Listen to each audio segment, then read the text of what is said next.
Welcome to another video. This week we will learn how to rewrite a theme so it can portray a different emotion. In other words, we'll be learning how to take this and transform it into this.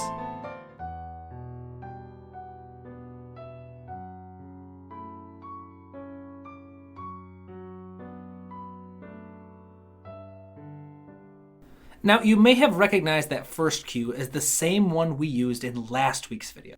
That piece was written as diegetic music for a character named Esther, who sits down to play piano after receiving a terminal diagnosis from her doctor. The second piece was written for the same soundtrack and appears later in the play.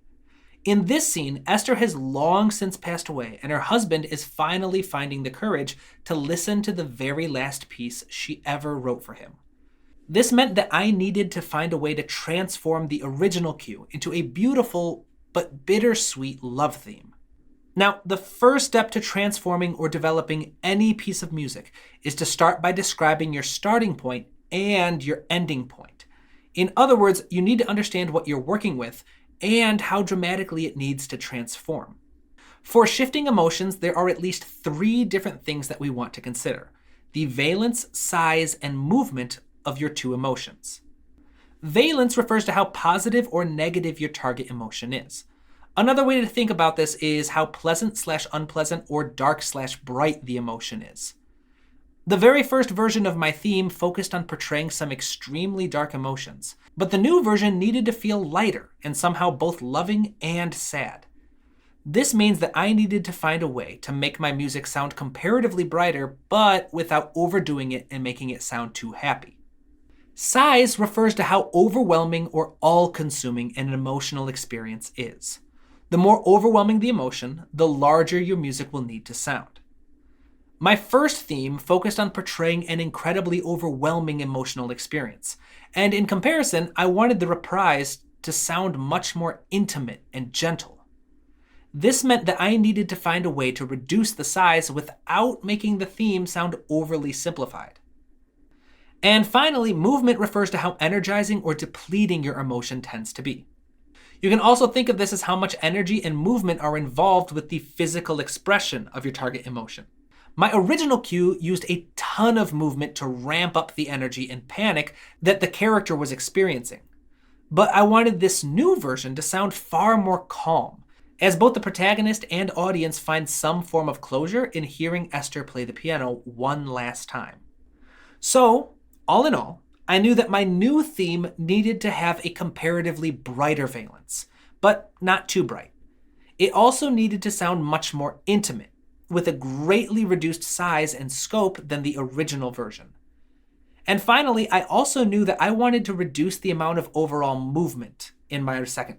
With all of this great information in mind, my next step was to take a closer look at my original sketch and start trying some useful strategies to make the necessary changes.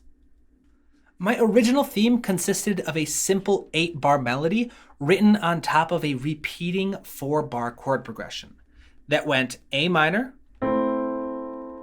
E minor, F major, and E major.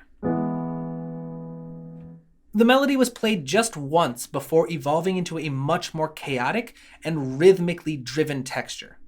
And if you want to learn more about this, you can watch last week's video, which I'll link in the description. But that's not really our focus at the moment. For now, I want to take this sketch and transform it into a love theme. And out of the 3 parameters we discussed, valence tends to be the easiest to manipulate. If you want to create a dark mood for your music, all you need to do is work with minor key harmony and emphasize minor chords. Now, if you want a brighter mood, you can switch to a major key harmony and major chords. But what if you want to create a mix between the 2? There are several different strategies you could work with, but one of the simplest and most effective is to simply use extended chords.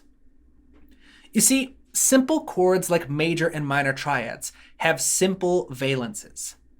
Minor triads tend to sound dark, and major triads tend to sound bright.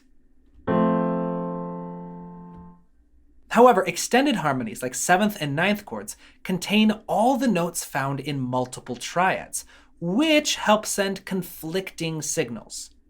For example, a D minor 9 chord contains all of the notes found in a D minor triad, as well as an F major triad, and even an A minor triad. And when you combine all of these conflicting signals, they result in a mixed valence that doesn't sound entirely dark or entirely bright, but rather something in between. So to get the mix of dark and bright that I wanted for this new cue, I decided to write a completely new chord progression that consisted of all extended chords. A D minor 9, an E minor 7, an A minor 7 over E, and an F6. Now, if you want to learn more about using and creating extended chords yourself, check out the link to my video on extended chords in the description of this video. But for now, with my valence taken care of, the next step was to find a strategy to make my new version sound smaller than the original, without reducing the number of instruments. And this actually turned out to be quite simple and straightforward. All I had to do was pick a slightly softer dynamic level and avoid doubling the melody in octaves at any point. Since my original cue emphasized growing both the dynamics and number of octaves, keeping things steady this time around worked really well as a simple but effective contrast that made the whole cue feel significantly more intimate. I used a similar strategy for addressing movement. The original version started out with just a melody and bass line, but eventually built up to more than 7 different layers being played at the same time. However, this time, to keep things comparatively smaller, I stuck to just 3 simple layers: a melody, bass line, and chords. The melody was written for the right hand, while the chords and bass line were written for the left, starting out as simple rhythmic chords and then eventually turning into a more arpeggiated idea, since I wanted to have a little more movement to help the piece develop. And just like the original, I used the sustain pedal to make the whole thing playable. The result of all of these strategies combined helped me create a feeling of intimacy, love, and loss that helped enhance the emotions found in the scene.